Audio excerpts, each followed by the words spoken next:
Assalamualaikum warahmatullahi wabarakatuh. A'udzu billahi minasyaitonir rajim. Bismillahirrahmanirrahim.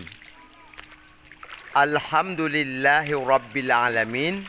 Wassalatu wassalamu ala asrafil anbiya'i wal mursalin wa ala alihi wa sahbihi ajmain. Demikianlah pada hari ini saya reporter Anda Abdullah Marzuki bin Muhammad Ali. Kedua adalah Pak Sugiono Al-Haq sedang kepanasan karena mandi di kolam Isuum air panas Klung Raya di bawah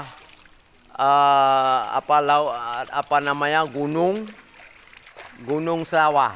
Kemudian kami diganggui oleh lalat-lalat yang ini satu biji yang suka kepada mungkin karena ini ya. Jadi saya sengajakan supaya hasilnya agak bagus. Jangan diganggu lalat terlalu ini. Saya jangan mandi dulu biar Bapak Sugi dulu mandi.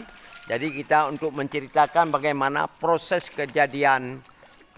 kejadian alam ini yang diciptakan oleh Khalik.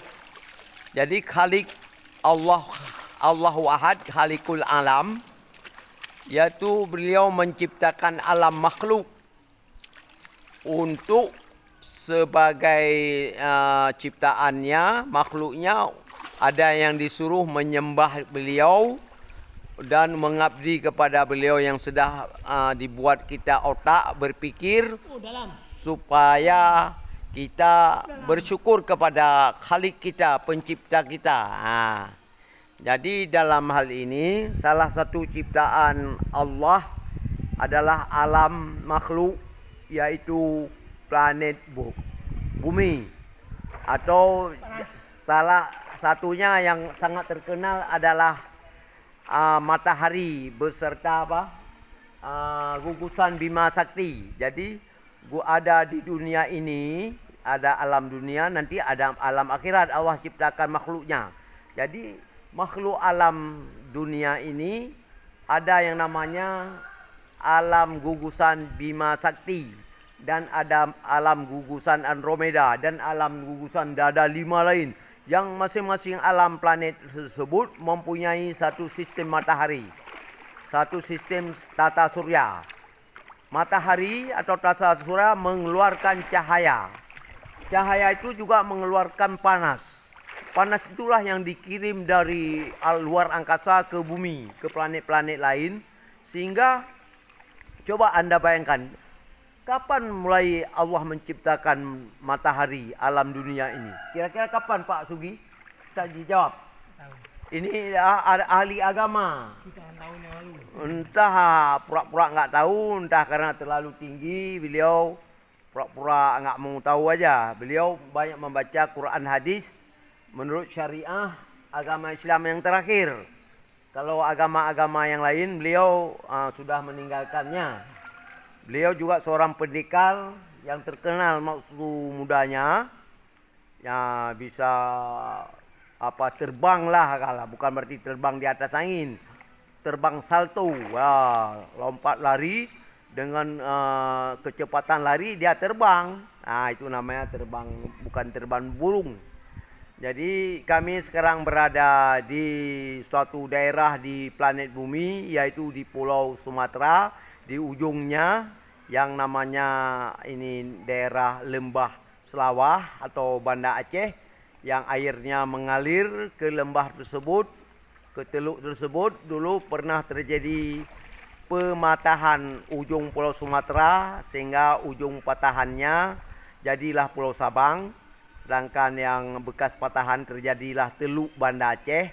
Tapi lama-kelamaan ratusan tahun teluk tersebut dipenuhi oleh sedimen atau lumpur-lumpur yang berasal dari pucuk-pucuk sungai, dari hulu-hulu sungai, sehingga lumpur tersebut memenuhi teluk Banda Aceh, maka terjadilah kota Banda Aceh. Maka dalam pengaliran air sungai melalui Banda Aceh itu alirnya karena bekas teluk itu Jadi masih lembut air tanahnya, struktur tanahnya. Jadi airnya, sungainya, muaranya, sungai pernah beritu ke arah paling barat daripada teluk tersebut, bekas teluk, ke tengah, ke timur, balik lagi ke tengah, sekarang sudah berada di tengah.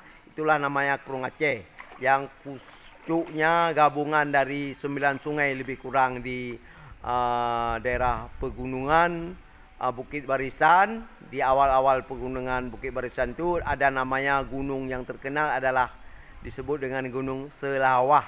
Selawah itu dalam bahasa Aceh diambil dari kata selawat dalam bahasa Arab, arti berselawat kepada Nabi Muhammad SAW.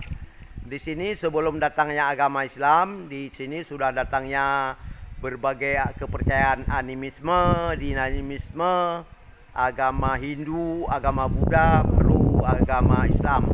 Sedangkan agama-agama Kristen, Protestan dan lain-lain Konghucu terakhir datang, juga termasuk agama Bahai yang sekarang agama ketujuh yang diakui di Indonesia.